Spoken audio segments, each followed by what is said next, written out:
ایک سوال میں آپ سے پوچھتا ہوں، آج رمضان میں یہ بہت ضروری ہے کیونکہ رمضان ہونے کے بعد بھی سب کو پتا ہے کہ چاند دکھتے ہی اللہ شیطانوں کو قید کر لیتا ہے، یہ سب کو پتا ہے۔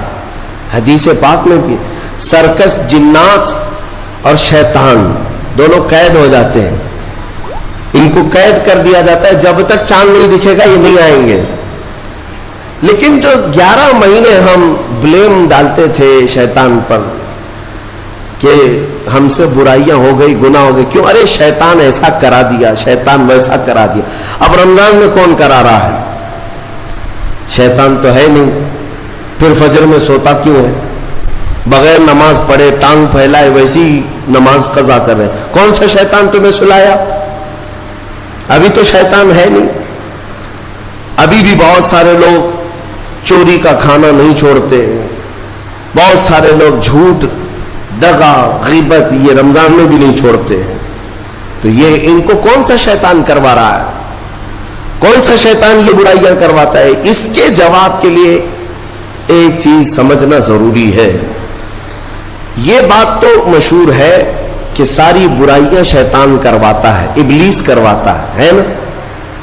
لیکن آپ کو وہ واقعہ معلوم ہے جب آدم علیہ السلام کو اللہ تعالیٰ نے پیدا کیا اور سارے فرشتوں سے کہا کہ سجدہ کرو، کل ہی کی تفسیر میں نے عرض کیا، اس میں ابلیس بھی تھا۔ ابلیس بھی اس وقت بہکا ہوا نہیں تھا، گمراہ نہیں تھا، وہ اچھا تھا۔ ابلیس تو بہت عبادت کرنے والا تھا اللہ تعالیٰ کی، تو اس نے اللہ کے حکم کو ٹال کر آدم کو سجدہ نہیں کیا، غرور میں کھڑا رہا، نافرمانی کیا۔ تو اب میں یہ سوال کرتا ہوں کہ ہر ایک کو گمراہ کرنے والا شیطان ہے، تو شیطان کو کس نے گمراہ کیا تھا؟ اس کو کس نے روکا سجدہ مت کرنا آدم کو؟ کوئی ہے بہکانے والا؟ ارے وہ تو پہلا ابلیس ہے، اس سے پہلے تو کوئی ابلیس تھا ہی نہیں، اس سے پہلے تو کوئی شیطان تھا ہی نہیں۔ شیطان کو کس نے روکا کہ تو بڑا ہے، تو بلند ذات والا ہے، آدم مٹی سے بنا ہے؟ یہ خیال کس نے ڈالا؟ کون سا شیطان تھا اس سے پہلے؟ یہی بات سمجھنے کی ہے۔ محدثین نے مفسرین نے فرمایا ابلیس کو جس چیز نے سجدہ کرنے سے روکا وہ نفس امارہ ہے، وہ نفس ہے جو آج بھی تمہارے ساتھ ہے۔ ہاں شیطان تو قید ہو جاتا ہے رمضان کی شروع ہوتے ہی، لیکن نفس تو ساتھ میں رہتا ہے۔ اب پتا چلا کہ رمضان میں جو کچھ بھی غلطیاں یا کوتاہیاں یا گناہ کچھ لوگوں سے سرزد ہوتے ہیں تو یہ نفس کے پجاری ہیں، نفس ان کے ساتھ ہے، یہ نفس کی غلامی میں آ گئے اور نفس کے شکار ہو گئے۔ اسی لیے قرآن میں اللہ تعالیٰ نے اپنے رسول سے بھی یہ فرمایا، اَرَأَيْتَ مَنِ اتَّخَذَ إِلَٰهَهُ هَوَاهُ أَفَأَنْتَ تَكُونُ عَلَيْهِ وَكِيلًا۔ اے رسول کیا آپ نہیں دیکھتے کچھ لوگ ایسے ہیں جنہوں نے اپنے نفسانی خواہشات کو اپنا خدا بنا لیا ہے، اپنی خواہشات کو اپنا خدا بنا لیا ہے۔ اے رسول کیا آپ ایسوں کی سفارش کریں گے، ایسے لوگوں کی وکالت کریں گے؟ یعنی رب تبارک و تعالیٰ نے فرمایا کچھ لوگ وہ ہیں جو اپنی خواہشات کی پوجا میں ہیں۔ کیا مطلب خواہشات کی پوجا؟ کیا مطلب ہے اپنے خواہشات کے پیچھے چلنا؟ مطلب یہی ہے کہ جو دل میں آیا اس بندے نے یہ سوچ لیا اسے کرنا ہی ہے مجھے، یہ خواہشات کے پیچھے چل رہا ہے۔ ہاں تمہیں آرام کی فکر ہوئی، تم نے خدا کے فرمان کو ٹال دیا لیکن اپنی نفس کی سن لیا۔ اللہ تبارک و تعالیٰ کا حکم کچھ اور ہے لیکن تمہاری طبیعت کچھ اور چاہ رہی ہے۔ رب تبارک و تعالیٰ کا حکم تھا صبح صبح تمہیں اپنے گھر بلا رہا تھا لیکن تم نے اس کی نہیں سنی، اپنے من کی سنی، اپنے نفس کی۔ تو یہی تو ہوا نفس کی پوجا، یہی ہے نفس کی عبادت، نفس کی پرستش، جس کو قرآن میں کہا گیا ہے کہ کچھ لوگ ایسے ہیں جنہوں نے اپنی خواہشات کو خدا بنا لیا ہے۔ یہ نفس امارہ جس کے بھی اوپر حاوی ہو جاتا ہے، اچھے اچھوں کو یہ ان کا تقوی بھسم کر دیتا ہے، ایمان سے بھی دور کر جاتا ہے۔ اس لیے میرے عزیزوں، میں جو عرض کرنے جا رہا ہوں وہ یہ ہے کہ ہمارے لیے زندگی میں سب سے بڑا چیلنج اپنے نفس امارہ سے لڑنا.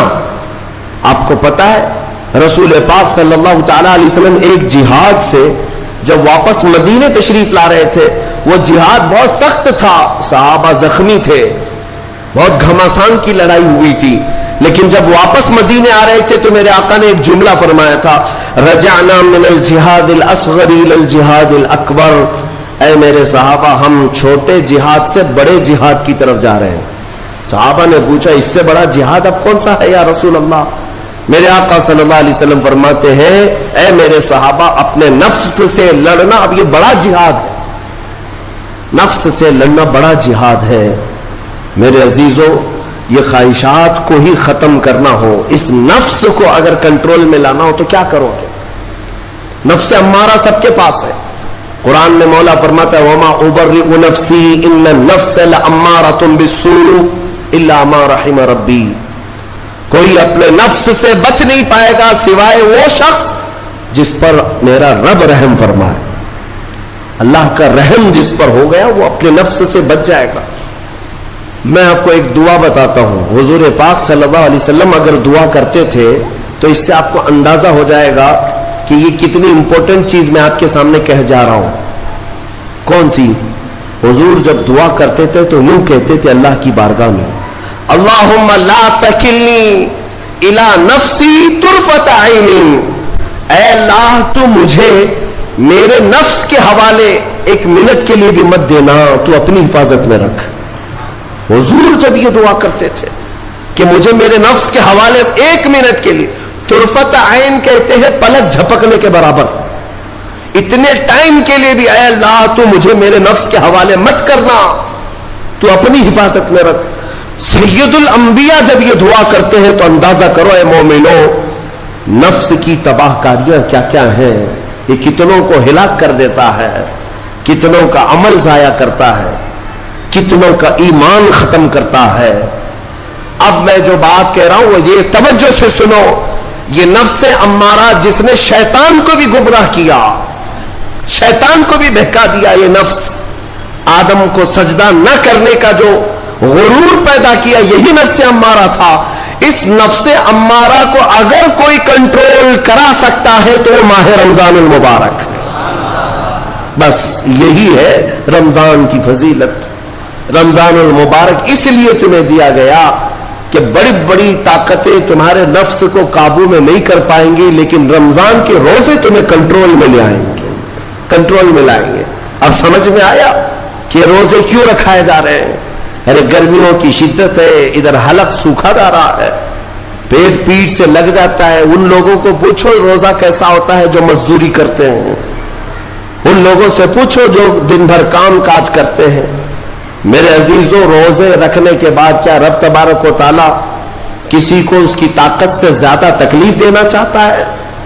نہیں میرے عزیزوں, وہ رحمان ہے. اس نے جب تمہیں ماں کے پیٹ میں 9 مہینے رزق دیا تو کیا کائنات میں نہیں دے گا؟ تمہیں ماں کے پیٹ میں بھی رزق دیتا رہا. تم جب دنیا میں آئے, تمہارے ماں کے سینے میں خون سے دودھ کس نے بنایا؟ تمہارے رزق کا انتظام کرنے والا وہ خدا.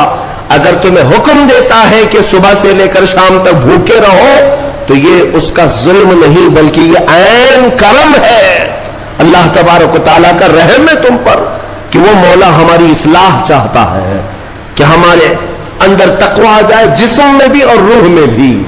اب ایک اور بات میں آپ کو بتا دوں, میں نے ایک بات پڑھی تھی نفس کے متعلق, یہ نفس امارہ. اسی لیے امام غزالی رحمۃ اللہ تعالی علیہ نے فرمایا اللہ کی جو مخلوق ہے وہ 3 طرح کی ہے, ایک فرشتے, دوسرے انسان, تیسرے جانور. یہ 3 الگ الگ قسم کی مخلوق ہیں, کیونکہ اللہ تعالیٰ نے تینوں کو جو چیزیں دی ہیں ان میں فرق ہے. فرشتوں کو اللہ نے عقل دیا ہے, نفس نہیں ہے. نفس, شہوت, برائی کرنے کی خواہش فرشتوں کے اندر ہے ہی نہیں, وہ سوچ بھی نہیں سکتے برائی کرنے کا. فرشتوں کو اللہ نے عقل دیا ہے, اور عقل عزت والی چیز ہے. اور جانوروں کو اللہ نے نفس دیا ہے، عقل نہیں. عقل والے نہیں ہیں جانور، عقل والے نہیں، لیکن نفس ہے، شہوت ہے. شہوت بھی ہے، نفس بھی. لیکن انسان ایک ایسی مخلوق ہے جسے اللہ نے عقل بھی دیا ہے، نفس بھی دیا. مطلب یہ ہے کہ تمہیں اللہ نے ایک چیز فرشتوں والی دی ہے، ایک چیز جانوروں والی بھی دی ہے.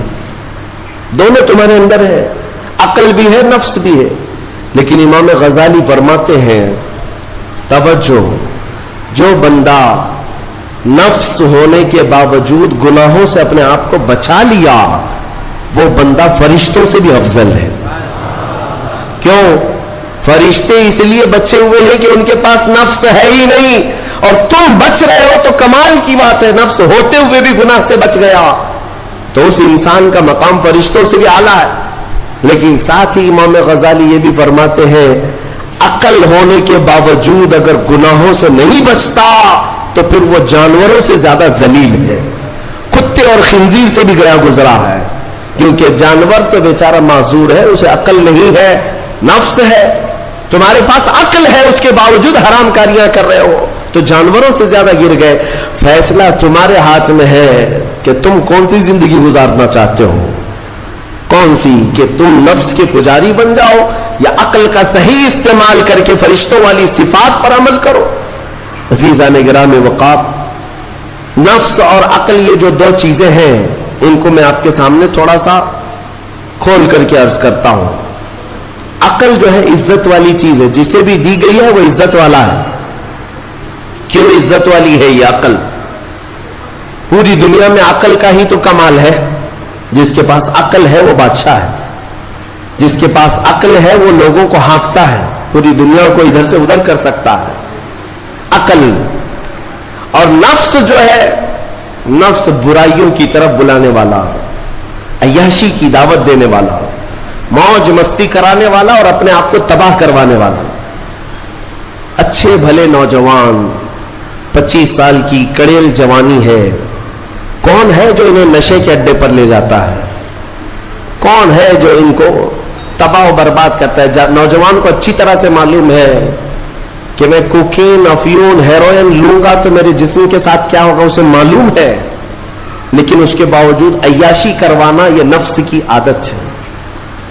کسی کے اوپر نفس غالب آتا ہے، کسی کے اوپر عقل غالب آتی ہے. عقل جس کے اوپر غالب آ گئی وہ اچھا آدمی ہے، نفس جس کے اوپر غالب آ گیا وہ شیطان کا پجاری ہو گیا، نفس کی سننے والا. اب یہ دونوں جو چیزیں ہیں میں بتاتا ہوں آپ کو. روایت میں ملتا ہے کہ جب اللہ نے عقل کو بھی پیدا کیا اور نفس کو بھی پیدا کیا تو اپنے سامنے حاضر کیا. عقل سے پوچھا کہ اے عقل بتا میں کون ہوں اور تو کون ہے؟ عقل نے کہا یا ربی انا عبدک وانت ربی، اے اللہ میں تیرا بندہ ہوں اور تو میرا رب ہے. عقل نے کیا کہا؟ میں تیرا بندہ ہوں اور تو میرا رب ہے.